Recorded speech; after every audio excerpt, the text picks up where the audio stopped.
All right, let's get into it. When we talk about American politics, it's so easy to fall back on these simple stereotypes. And one of the biggest, for sure, is this idea that Black Americans are just one single, predictable voting bloc. But today, we're going to peel that all the way back and take a look at something way more complex and, honestly, often misunderstood: Black conservatism. Now listen to this. It's a really powerful call for personal responsibility for traditional family values. So who do you think said it? You might guess a conservative talk show host, maybe a Republican leader. But what if I told you it came from a speech by then-Senator Barack Obama, a true liberal icon? It's the kind of message that seems to come from a totally different political universe. So that's the puzzle, right? How do we make sense of that? How can a community that overwhelmingly supports the Democratic Party also connect so deeply with ideas that sound, well, conservative? That's the big question we're going to tackle. And here's our game plan. First, we're going to move past that whole idea of a political monolith. Then, we'll get our definition straight so we know what we're actually talking about when we say Black conservatism. We'll look at two very different public figures who show different sides of this, and then we'll bring it all back together to understand the whole spectrum of belief. Okay, let's jump right in. It's really time to challenge this oversimplified story that you hear in so much political commentary. The common take, and hey, it's backed up by decades of voting data, is that Black Americans are a reliably liberal and democratic group. And yeah, the voting patterns are what they are. But the thinking, the ideology underneath all that, well, that's incredibly varied and full of nuance.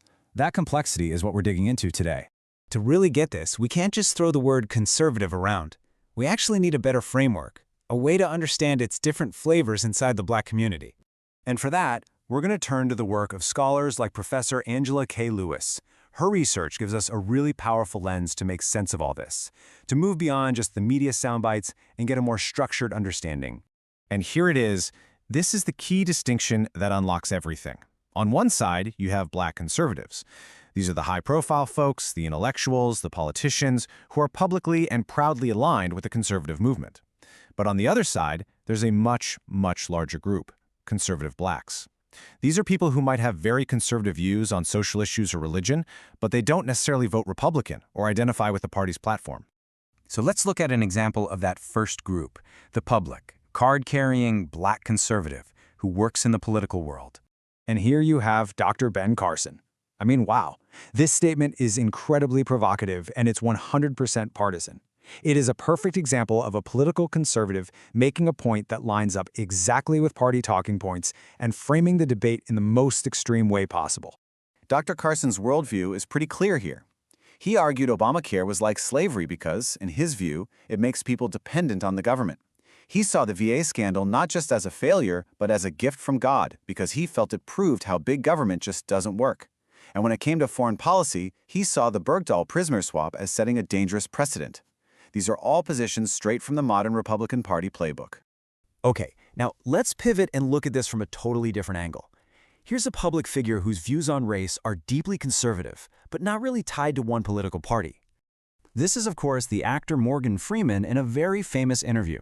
It's a simple idea, it's powerful, and it is deeply controversial. He's making the case that the very act of focusing on race is what keeps racism alive. This is a kind of cultural or philosophical conservatism, which is very different from the partisan politics we just saw.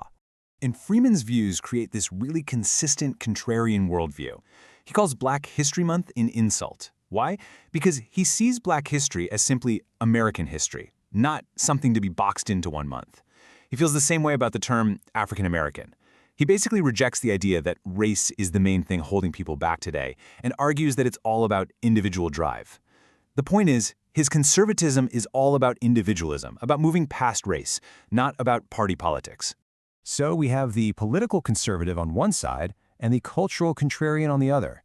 How do these pieces, along with that much larger group of conservative Blacks, all fit together when it comes to actual voting behavior? And this brings us right back to our central paradox. We've seen that conservative ideas are definitely present across a wide spectrum in the Black community. So why doesn't that show up in the voting results? Why aren't more votes going to the Republican Party?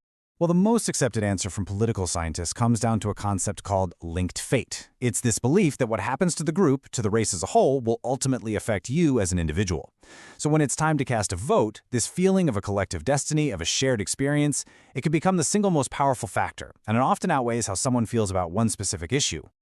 And don't make the mistake of thinking this is a small fringe idea. Just look at this data. A 2004 study found that a full quarter of young Black Americans identified themselves as conservative. Another 31% said they were moderate. That's a majority who do not call themselves liberal, which just completely challenges that monolithic stereotype. And this is how we connect all the dots. A person can easily be a conservative Black.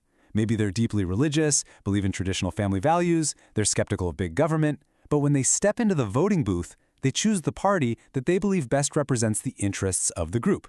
That is the power of linked fate in action. And it explains that contradiction we started with. So where does that leave us?